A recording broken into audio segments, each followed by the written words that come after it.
There is a quote where Forrest Fenn directly talks about not taking something off of Indian land, or in this case, reservations. And I'm sure some people are going to say this quote is Forrest Fenn's way of saying it's not on a reservation. It's the only quote in which you could even halfway make that case, I think. And I'm not sure he makes that case at all. As so often happens in these things with Forrest Fenn Treasure Hunt, the quotes, you have to look at the context. So many things are taken out of context. This is the context of the conversation concerning an Indian reservation. Someone says they're discussing the treasure chest, and they say to Fenn, "Is it in the open?" A second guy goes, "Yeah, in the open." Fenn says, "Do you have to move anything?" He's asking, "What do you mean in the open? Like it's being under something or whatever?" They say, "Yeah, like a rock." Fenn says, "Well, you have to move your carcass out there, I guess. But if you can find the treasure chest, it won't be a big job for you to get it." This interviewer, Jerry, says, "Okay, and if somebody out there is listening and you want to see what Forrest is all about, the website oldsantafetradingcompany.com kind of chronicles your story and what you've collected over the years.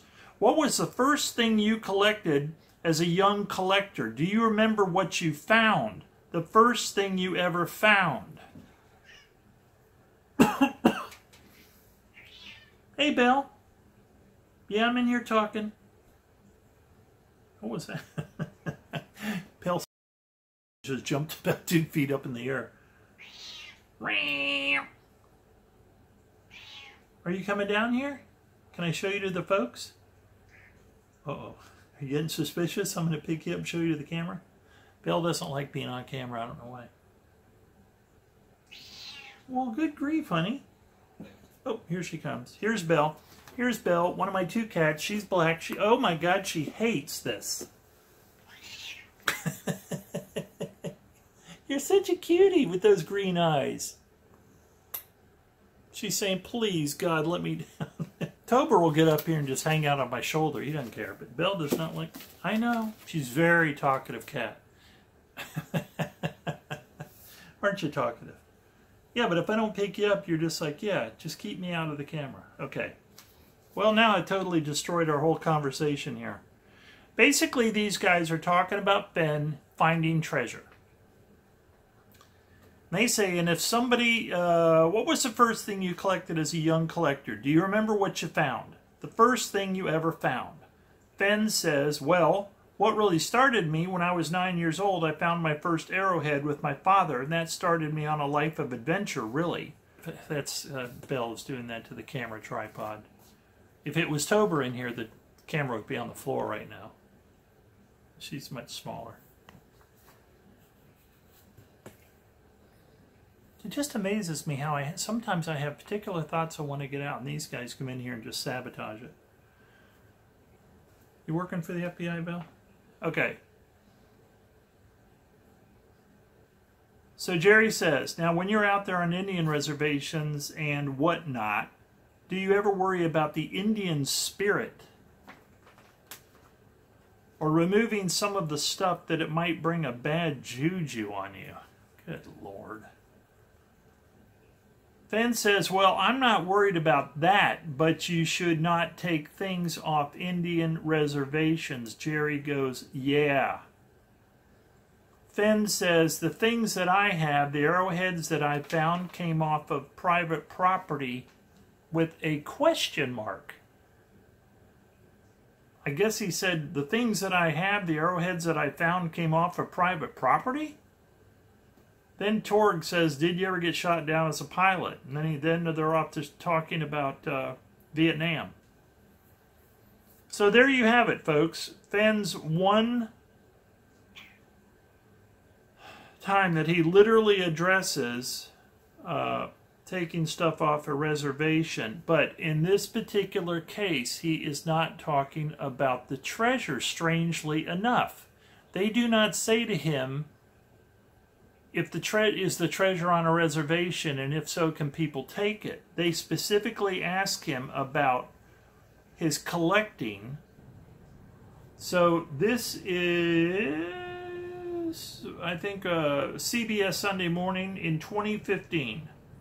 Fenn, in my humble opinion, could have easily said to people, the laws are so restrictive when it comes to an Indian reservation. It is not on an Indian reservation. I did not hide it on an Indian reservation. He didn't. I can find no... When you take all of the rhetoric away from this, Fenn never says the treasure's not on an Indian reservation. That tells me a lot. It would be so easy to do. He doesn't. The Wind Reservation. Nature lovers can take a trip up the Wind River Canyon Scenic Byway. It's a 40-minute drive, not including stops. It goes from Shoshone to Thermopolis. Those are towns. Home of the world's largest mineral hot springs. I'm not making this up, folks. Plenty of camping options at Gannett Peak, the state's highest point, with elevations upward of 13,000 feet. I have not checked the elevations on this, so this could be totally irrelevant. And I guess I'll check it before I put this video out. Obviously, we want to stay below 10,200 feet, right? I believe that's the elevation that Fenn said it's under. Activities including... Oh, but I just thought that was so great. The Wind River Canyon Scenic Byway is a 40-minute drive. I'm thinking about not far, but too far to walk. And it goes from one town to another, which is the home of the world's largest mineral hot spring, where warm waters hauled. I think it's interesting. Activities at Wind River include weekly rodeos, gold panning, recreated trading posts allow visitors to experience life as it was in the 1800s. Be sure to stop by Sacagawea's grave site. Holy God, wasn't Sacagawea Lewis and Clark his big heroes? Fenn's big heroes? Sacagawea's grave site at the Sacagawea Cemetery in Fort Washakie, Wyoming. Fort Washakie also hosts the Eastern Shoshone Indian Days, a reservation's largest annual event held in June, where they have a collective powwow, rodeo, and reenactment of the signing of the Treaty of 1868. I don't know, folks. There's something wrong with this hunt, and all I can figure out for the fact that none of us can find this treasure at.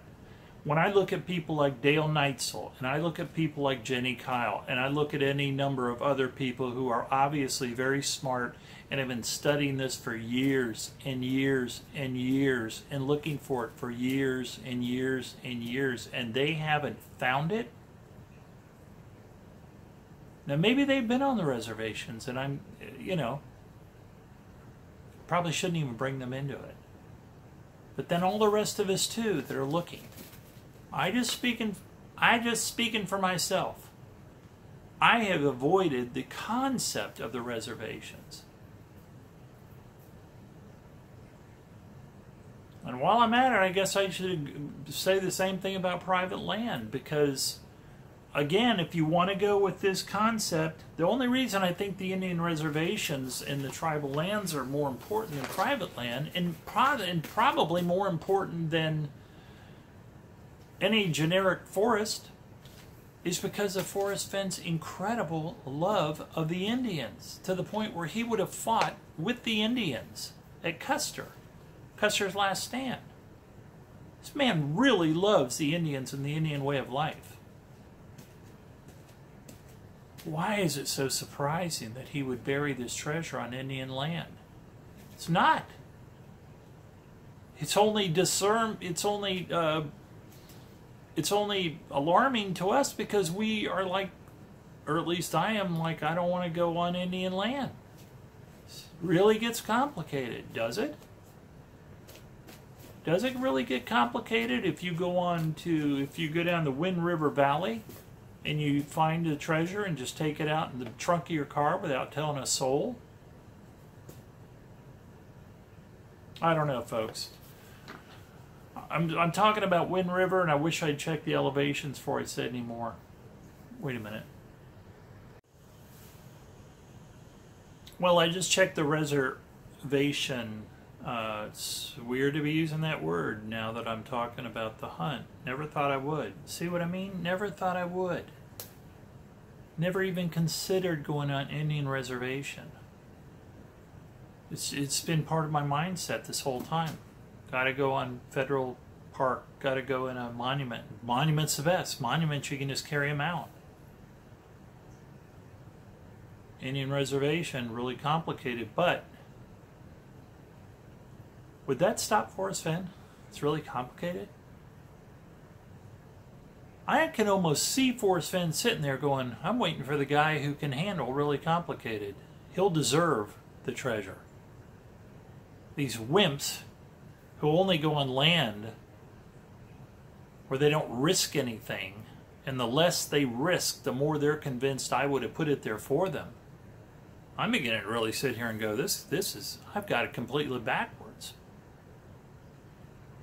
And for your information, the vast majority of the Wind River area is well within the elevations of the hunt, from the 9,000s down to the 4,000s.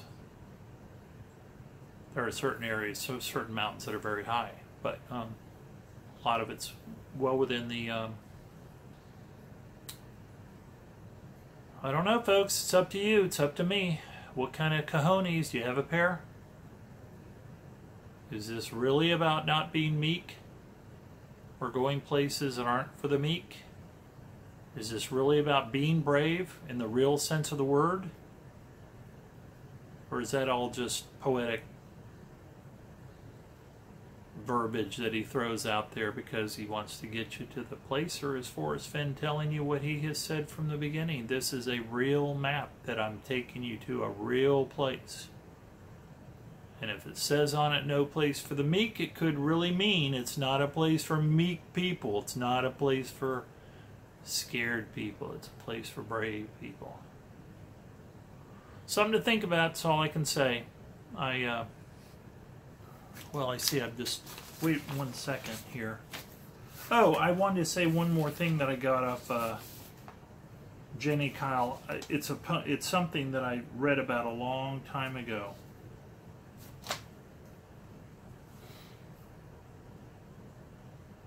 And I've always liked it so much because it has, again, to do with the Indians, which I guess is kind of the theme today. The idea of going on reservations, which so many of us have avoided. Jenny Kyle brought up once there's an old Indian proverb, listening to a liar is like drinking warm water. The implication is that, well, you know obviously what it means. You know, the taste of warm water is kind of blah. And so that's like listening to a liar. But where warm waters halt may have nothing to do with water specifically, but where truth is found. So when that, where warm waters halt is where truth begins.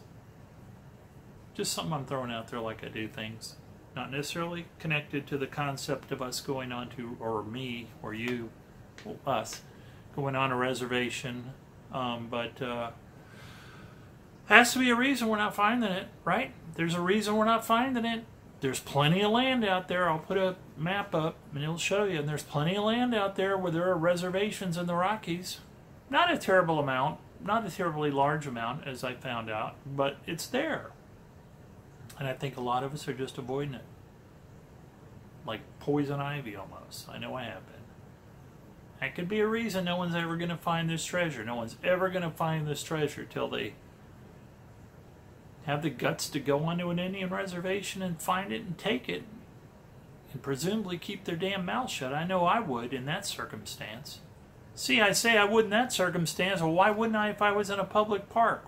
Why would I then, oh, I'm going to go to superintendent and hope that everything turns out fine? I think I'm just going to take it to Forrest Fenn now. You know, you look back on the real treasure hunters and the pirates and all that stuff that kind of imbues this entire thing with Forrest and the things he liked as a kid and outlaws and all that. These were not people that would be sitting there quibbling over, should I go to the superintendent? I better go to the super. They'd be like, hell no, we're not going to the superintendent, and kick their horses and be on down the line with their treasure and having a beer in the horror house later that night. I mean, the real people that do this aren't such wimps, I guess is what I'm trying to say. And so I guess that's what I got to start thinking more like, is being the type, you know, I don't drink beer. I probably wouldn't go to a horror house, but yeah, I could see not going to a park superintendent or, wow, go on a reservation and just go in and take it and leave. That's all I got for you, folks. That's my video for today. Hope everyone has a good time. Hope nobody ends up locked up on a res. And their lawyer, you're calling some lawyer and he's going, you're on a reservation? Do you know how much this complicates this for me? Everybody have fun, have a good time, and talk to you later.